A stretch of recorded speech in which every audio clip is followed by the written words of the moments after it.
Chers téléspectateurs de partout où vous êtes, c'est votre humble communicateur satellite Mondongo Naël Isusu. Tobeta masolo d'actualité, Kande Bolinga, Tobeta masolo politique. Le lot Tobeta Makambo Tali insécurité na Est de la République démocratique du Congo, Toko touché na ba zone Nyoso. Et puis nous allons aussi parler de l'INPP avec le directeur général Patrick Kaembe, évolution masolo qu'on est en Ndengenini. Et puis nous allons encore parler à retour à relique, il y a Emery Patrice Lumumba. L'obel est un peu moins trop, mais si on met un peu comme Manula, est-ce que Mokonzamboka n'a pas fort à fournir? Il est des bonnes lois que la relique ou des retours ou pas? Nous allons comprendre cela tout au long de cette émission. Et puis, tu as les soi-disant accord. Boyoki trop que non Mokonzamboka lors de son passage dans niveau Nairobi a signé un accord. Mes chers amis téléspectateurs, le lot avec votre humble communicateur satellite, donc nous allons encore décortiquer l'actualité pour Boeba si réellement Mokonzamboka a signé ou pas les accords. Et puis aussi ça dans Makambo et la construction, il y a des usines comme c'est pilule le quoi bamaye bo usine ya gouvernement il y a l'état congolais toujours pour nous appeler ça peuple congolais misala donc Mokonzamboka son excellence Félix Antoine Tshisekedi Tshilombo mu kwantombol mu kishimama ifachi béton waka ninga mo kwa koswa yo yango wana tout monde na biso ba chef de l'état mais fachi béton toujours likolo to bandi directement na masolo etali INPP cher ami téléspectateurs na bisibino to fanda na INPP to mona mais gestion tout le monde a kati INPP comment ba formateur bazala qui maltraité salaire na bango ya malonga te ba prime bande ko pesa maté mais le lot tout le monde directeur général Oasika Mokonzamboka parce que le chef de l'état azamotoa na souci à peuple nae alengi croissance économique alengi peuple nae ayeba et non seulement misala mais aussi à sala yango moni Mokonzamboka chaki muto ba bengi na kombo directeur général Patrick Kaembe, on appelle Simbote Bissika Zali. Sans commentaire chez les téléspectateurs de partout, vous êtes diaspora Wapi, Congolais na Sengibino, beaucoup de site officiel INPP, vous s'imprégner dans l'information. Vous allez comprendre que dans notre pays, nous avons des Congolais. Là, je vous dis, la main sur le quai. Nous avons des Congolais, ces pays, Kabila n'a pas seulement tué le Congo, comme je vous dis tantôt, avoir une personne dans la direction générale locale, Patrick Kaembe, c'est une bénédiction. C'est une bénédiction, mais non, ça l'a rappelé de mon copain chef de l'État, Nabi Kalandanga Mingi, satellite si au Mondongo. Bon, Longola, Mokonzamboka Longola, régime intérimaire ou comme titulaire de façon qu'il y a comme la compétence encore plus élargie pour permettre champ et travail et encore beaucoup plus élargi. Mokonzamboka vraiment Mouto Pesna INP pour ça Moussala Mala mon directeur général Patrick Kaembe Moussale Monani to moni augmentation et prime to moni ba salaire et mati to moni comment INPP na ba place ezaki te komi misale komi kitoko hein auto mon appel ndengeni na encadrer zongi ndenge zaki kala vraiment même ba institution les organismes internationaux ba zongi si confiance na bango d'attend. Oh, il ne peut pas perdre qui n'a pas tout leka. INPP comme un parti politique, mais le lot INPP comme entreprise à l'État. Patrick Kaembe Mokako Sangoana, satellite Mondongo. Chers amis téléspectateurs, tout le qui n'a deuxième sujet pour la Makambo Itali l'insécurité à Est. Nayabi Sarabino ngesi na yena mokili. Nazo loba. Oya koyoka yoki, oya koyoka te et si satellite à lobby.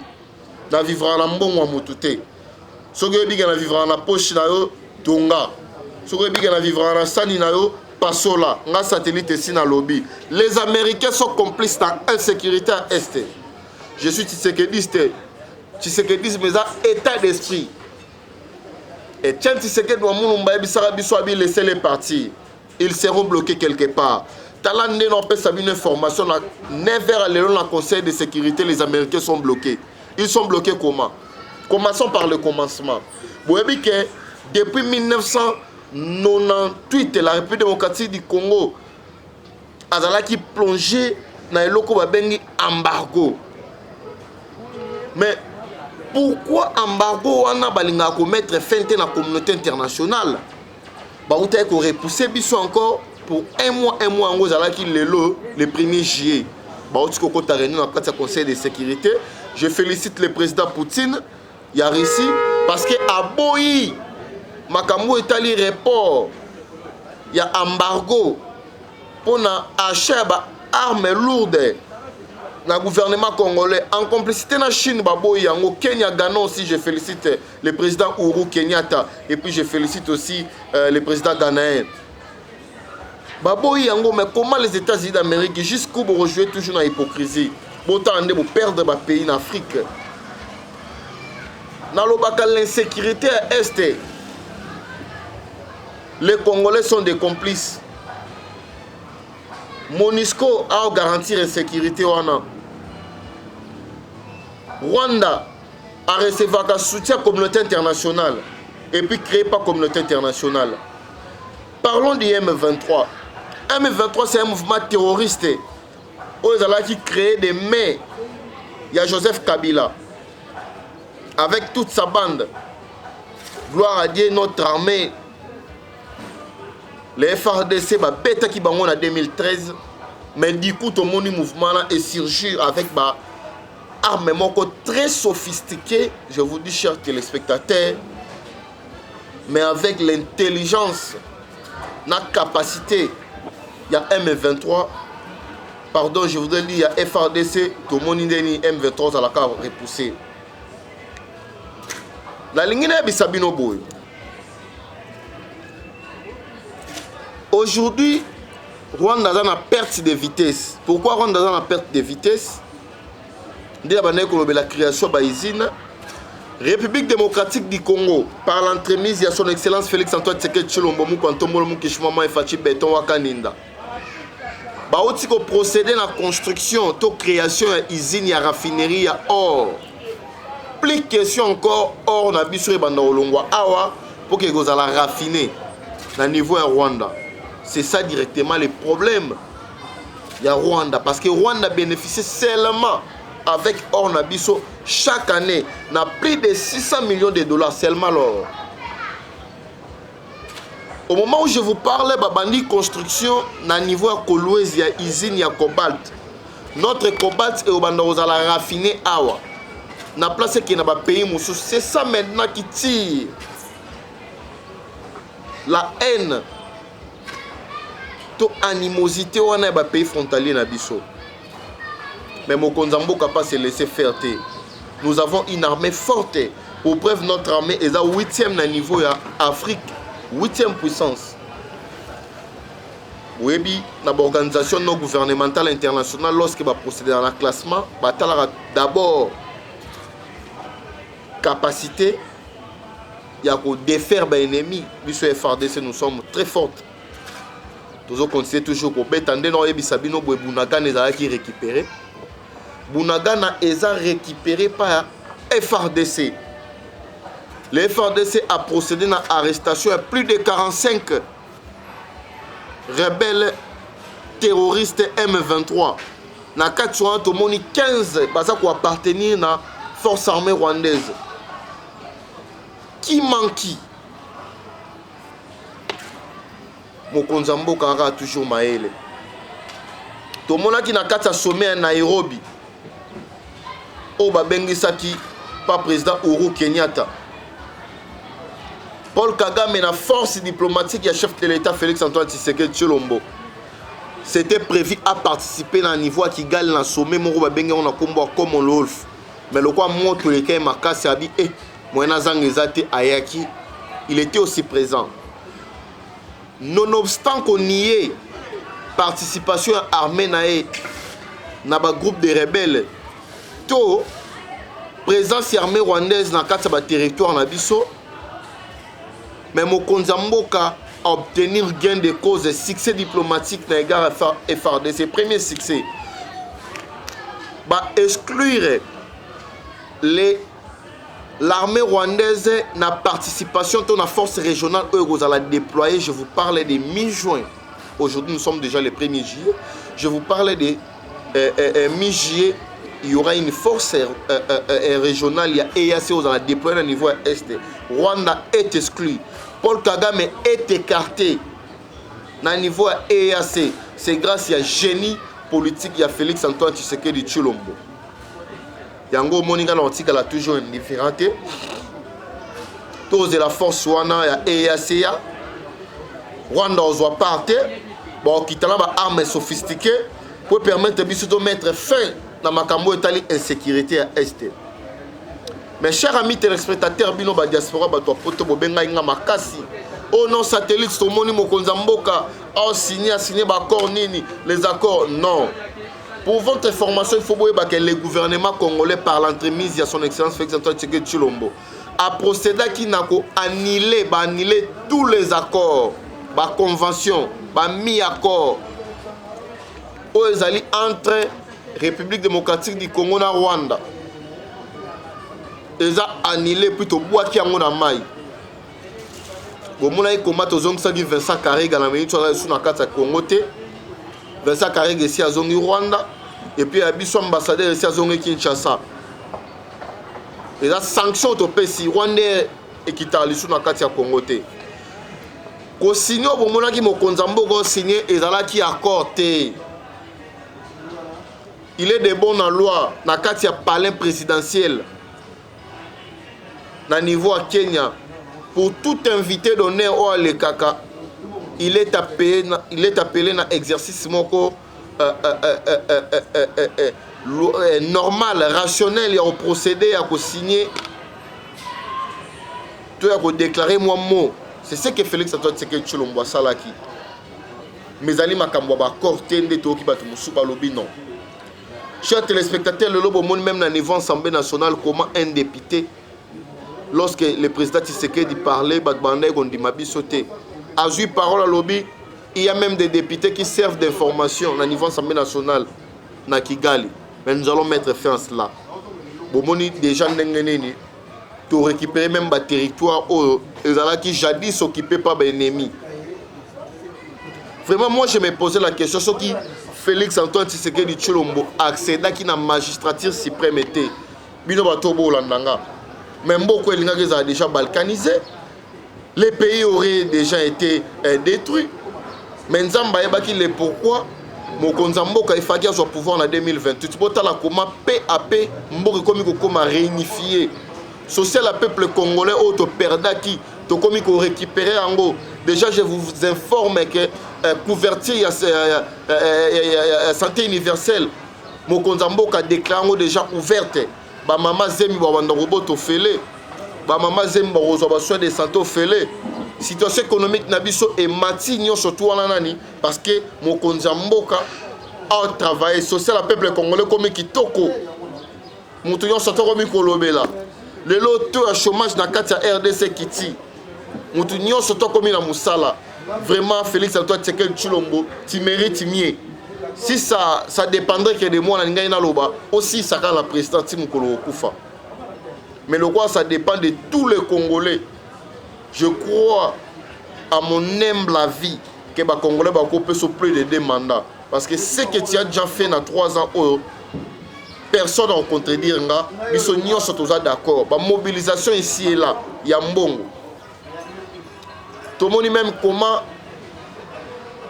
La question est de énerver Belgique. Mais mokonza mboka na génie diplomatique na génie diplomatique a aborder la question avec beaucoup d'aisance. Le lot non ebisabino. Chers amis téléspectateurs, bandeko nango bolandanga mingi na France. Bolandanga mingi na Bruxelles. Nous vivons maintenant la carte ya Congo avec Emery Patrice Lumumba. Lumumba, pour nous décrire, ça nous demande encore de livres et de livres. Mais, chers amis téléspectateurs, Lumumba, c'est une inspiration pour la jeunesse congolaise. De part, il y a combat, il y a non-violence, il y a Oluka surtout à se retrouver place à Zali. Il y a un monimo Konzambo Kabaki, non. Lumumba mérite mieux. Si vous allez voir, il y a même une université au nom de Lumumba. D'ailleurs, Hier, le 30 juin, le président Denis Sassou Nguesso a abordé toujours dans le même ordre d'idées. Alobi, Lumumba n'est pas seulement un héros pour le Congo, Kinshasa moins encore pour le Congo Brazzaville, mais Lumumba c'est un héros pour toute l'Afrique. Même au Konzamboka a misé la diplomatie naé, ba question est ko énervé. Chers amis téléspectateurs Belgique, mais le lot aux ba relique ya Lumumba zongi. Le lot Belgique a présenté ba esquisse naé officielle à reconnaître qu'Azali impliqué dans le meurtre à Lumumba. Tozana Lumumba la minute sur dans un Sabino Lumumba en échangé. Il y a limité. Ba créer le monument au Sengeli. Makamba Boepo Salama et Bande Kozelagaka, un patriote, un nationaliste, un Congolais de père et mère Félix Antoine Tshisekedi Tshilombo, afin la magistrature suprême. Non, il y a Sabino même ba chrétien ba Maramno Loba, un pays qui est dirigé par un étranger, c'est un pays maudit. Le lobino mo na comment synergie. Bon na comment cohésion commis entre peuples, armée, ba service à sécurité na chef de l'État. Moutounio solo belara malamu Félix Antoine Tshisekedi Tshilombo. Partout au Kende wapi, Congo Kinshasa, ou au Kende Kinshasa, Congo central, au Kende Sankuru, Moutounio sobi facha oumela. Pour na export tout le monde na niveau armée, na niveau économie. Exploiter les Kimakas. Donc Fachi a oumela. Et là, Moussou Ezate. Fachi faut qu'à oumela. Mes chers amis téléspectateurs, Sabino, il faut se réunir autour de Mokonzi Mboka. Tous ont la volonté de répondre à l'appel au Mokonzi Mboka Salibiso. Il y a quoi adhérer, il y a quoi s'enrôler. Dans Katia. FRDC et puis la Katia police nationale congolaise biso ba jeune toyo kambela mokonzi mboka ta lelo chômage sili na habité na Congo so ba chômeur bazakaka. C'est grâce à Félix Antoine Tshisekedi Tshilombo lelo mutu nyonso to komi koboya musala kala to bande ko luka même musala $100 lelo comme opesi mutu musala $200 abino c'est trop peu bota la logement. Na place où Tofani Kalezaki bomona les enfants de la rue ba fanda et belé ba ofanda place où Kenola les athées mais ba procéder na construction ya bandako ba camp militaire ezongi ndenge zalaki na bisibino makambo kamwe ezali avec Félix Antoine Tshisekedi Tshilombo yango nga na sengi na mokonza mboka il faut me mabiso ka na recensement faut me mabiso na recensement po to ba tata no nani maman no nani lelo insécurité est et dévoilé bato mususu o bazalaki na amour moko mesurable na mboka Congo, patriotisme moko incomplet. Est-ce que Moïse Katumbi Tcha possible qui a sali déclaration à makambo et l'insécurité est? Moi je vous ai toujours dit que Moïse Katumbi n'est pas congolais, beaucoup n'ont pas crié. Moi je le disais déjà. Et Chanti Seked Wamulumba Mukishmwa Mai. Alobaki Boé. Lorsque l'IDP sera au pouvoir, tout sera clair. Le lot au monde que non Moïse Katumbi, c'est un étranger. Aza même pas un lien naturel Nabiso. Maman nae zambienne. Papa nae israélien. Ayaki en guerre en Nancy tango Hitler azoboma bango. Baboti na maman zambienne. Tango baboti Moïse Katumbi ye moraki ozwa mwasi anani ya rwandaise. Jean-Pierre Bemba portugais. Toloba te. Martin Fayulu ye wana kuna papa na esi abimi. Papa Martin Fayulu na papa Pepe Kale baza ba cousin ici ebani. C'est un sénégalais. Ba Muzitu c'est un togolais. On a bana be ya demat. To continue na Fachi Béton, recensement na identification il faut ya. Richard Ilunga me mabiso na mapono. O ya déjà onipi na PCP mbote ko to zali. Chaque Congolais doit avoir une carte d'identité. Merci à Félix Antoine Tshisekedi Tshilombo pour la maîtrise de la situation sécuritaire. République démocratique du Congo n'est pas n'importe quel pays. Congo c'est un pays à beaucoup d'enjeux. politique, économique et sociale. Et ça au centre de la question internationale. Même au Konzolonga Kaka. Réunion au Conseil de sécurité, États-Unis, Russie, Bébani, Nicolas, diplomatie Fachi. Chine, Maloba Moussous. Mais, Tchan Tshisekedi Aloba qui laissait les partis, ils seront bloqués. Tout le monde est bloqué. Tout le monde est bloqué. Na PCP Mbote. Andekolanga Karsil Mwimbila. On appelle ça une opportunité au Direct TV. Na PCP Mbote. Na Miradi Makelele. On a fêté anniversaire na lelo. Na PCP Mbote Belé.